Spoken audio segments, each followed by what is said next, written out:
This pipe carries hydrogen peroxide, obviously, and it's carrying it over to yet another drill. Now, here's how you get niobium, like a real Chad. Let's see this. You just hit this button here. Give it a little bit of time. You'll come back to this. A lot of niobium. Anyway, I've got some of that process, so we're not gonna use that one, obviously. And so we're gonna go over to the plant. We're gonna pick up what I've got, which was, I think it was about 9 pieces. And the first time I did it, you get 9 pieces times 4 back. Also, new cage lamps got released, which is nice because I have not seen them with the shaders, so I don't know how they look with the shaders. They look pretty good. I kind of like them, but without the shaders, they look kind of funny. And once this is enriched, what we can do is process the enriched niobium through whatever process that requires. Shredding, I guess just niobium powder. I think we can process it through a centrifuge. Nope, only can shred. Only shred. Oh my gosh. How unsatisfactory is this? I can't process it through centrifuge. Anyway, as you can see, it's gonna give us double. It's gonna give us a lot. This is not niobium. Then we could build an entire base from niobium.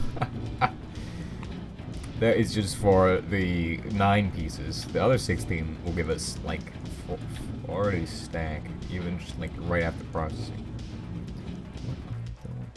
Okay, 3 stacks of niobium. More than enough. Put that in the furnace.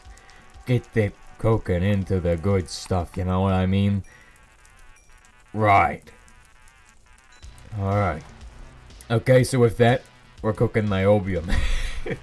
And it's time to make a catalytic cracking tower, because you need to first crack the wood oil, and then you can process it further into its constituent components from there.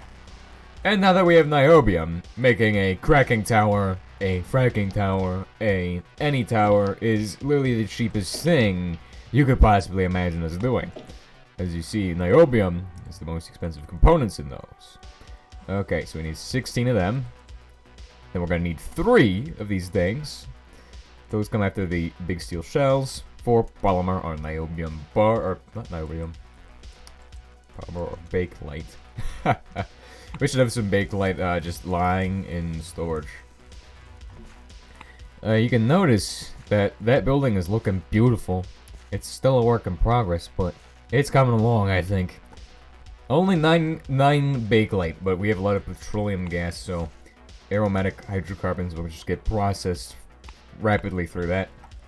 Oh, we already had some. Well, that's very good. Alright, so now that we got the actual... Is this the farthest we've gotten in the HBM series? This might actually be the farthest we've gotten the base to be in a HBM series, not niobium series. What is a niobium series? Alright, we got 12 iron powder, we got 64 of them. That makes perfect quantity of clay catalyst. Process clay catalyst through assembly machine after we get the other thing. That took no time at all. That was easy. No wonder I build so many of them. I usually build like 60 of them. Like I have, usually a typical plant consists of around 4 of those, for at least cracked oil, and its products. But with a vacuum refinery, it's different. It's different. I think it's less. Actually, the cracked oil's less. Usually, I end up just cracking everything that I can, and it ends up being like 3 for like normal oil. Oh right, we need the other stuff too. Titanium. Where? Oh, there. Alright, so 2 steel tanks, and then we're going to add the steel tanks into here, get everything nice and going, and as all things should be, of course. Alright, process that, and grab some of this, shove it in there, because I need to process some of that too, so we can continue to make our wonderful, wonderful steel at high quantities. Oh, I do have an iron vein that we should go hunt down, but not right now. of course. Of course, not right now.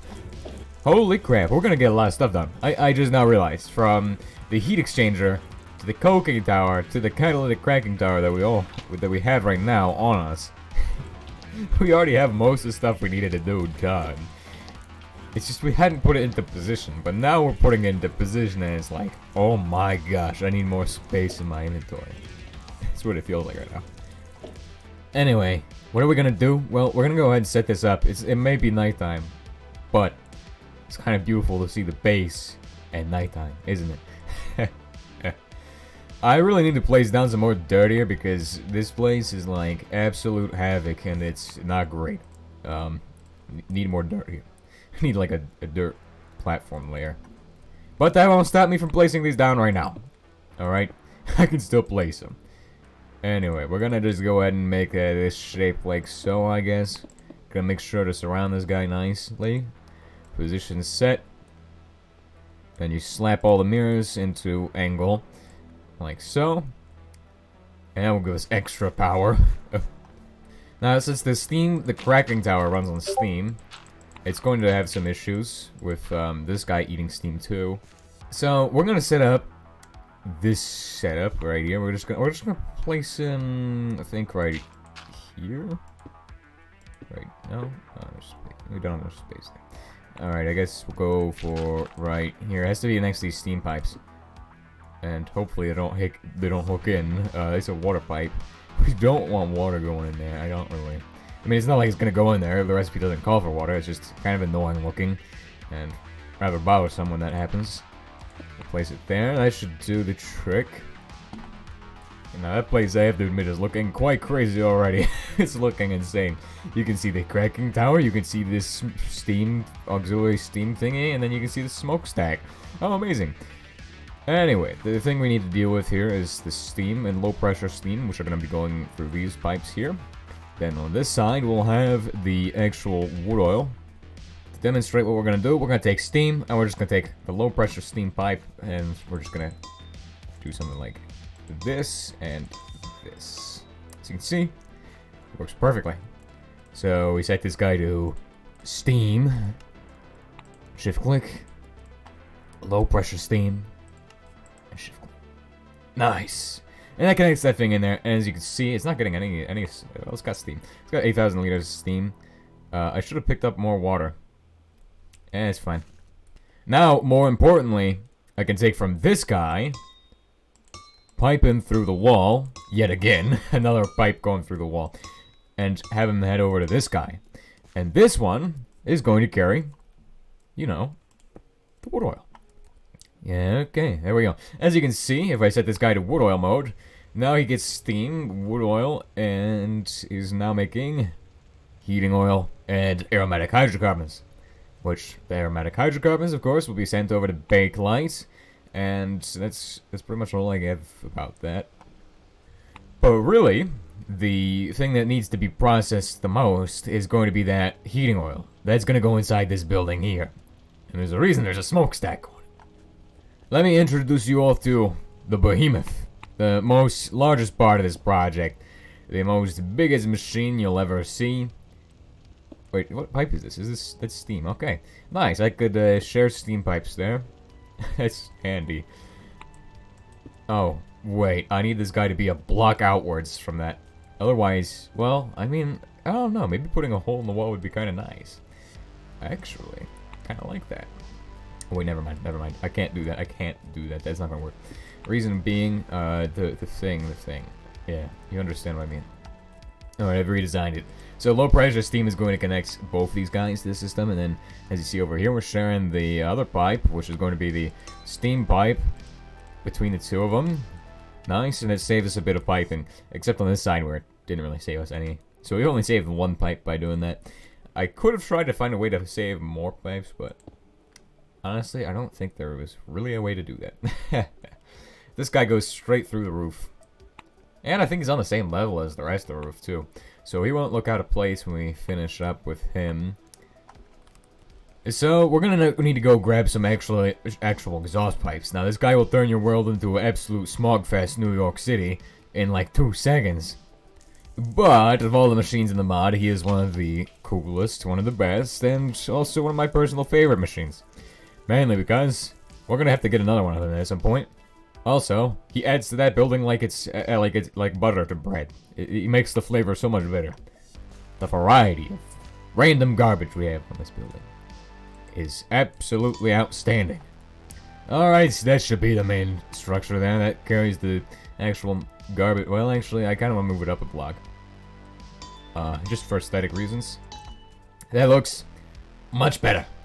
Now, let's go ahead and see how this guy's doing. So he doesn't have anything in him, right? So we need to send him to heating oil. And for that, we're going to just go ahead and do... That's not how you spell heating oil. That's heating oil right here. Heating oil. At one point in time, there was a bug where you couldn't use the first letter in any of these. It was kind of annoying. But now, that's changed. So I'm happy with that. Alright, just shoving the steam and he's do his job. He's getting nice and warm. So heating oil is going to come from this guy, and he's going to go around like so. He's going to go up here. We're just going to pipe through this way. Like so. And then we're going to set that to heating oil. And this is looking like a mess, but it's pretty obvious what these pipes are. Low pressure steam, wood oil, heating oil. And then aromatic hydrocarbons are going elsewhere. We don't need to worry about them today. And now this guy is running, that guy is running, and basically the whole plant is working as intended. Except we're going to run out of power for everything because it's not daytime. And now you can see all three of the smokestacks are going all at once, and it's insane.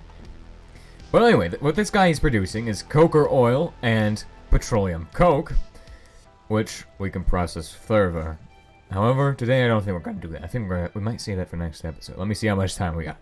Oh, we have 3 minutes. That should do for actually getting the next step, but we're not going to get the refinery today for cracked oil. So, we are making it to cracked oil processing very quickly.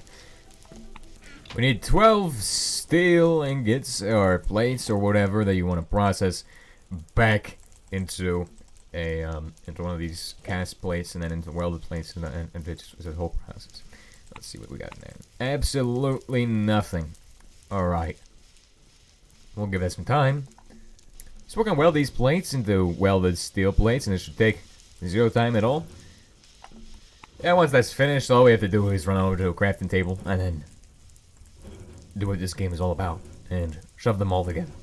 And then we're gonna go ahead and make stuff. All right, we're gonna set this guy up, dude. I just love the way that building is going. I don't know what it is about it, but it just looks. It just looks. So here we're gonna need a ejector, another thing, and then we're gonna have it go like right here. Wait, I should have brought more conveyor belts because I want it on like the same row. That would be kind of nice. Honestly, yeah, it's a good idea. I kind of like that one. Anyway, I'm assuming at this point you all understand the drill here. We just take that, and we do that, and we make that shape, and then we place down this guy, and then we're gonna add conveyor belts which go into there. Okay, so to process the heating oil further, we're going to need the fractioning tower after we get this guy set up. Now, you can make these guys look really nice where you just take the end. That's not how you do that. That's not how you do that. Okay, well, let's say we got this shape, right? And you just hit shift. No, you just hit shift, and it can change the angle, how it looks. Which, I don't want any of these angles. These are not good angles. I think it needs to be rotated like... Hold on, let me get up there. It needs to be rotated like this for us to go shift-click. No. Yes. That's it.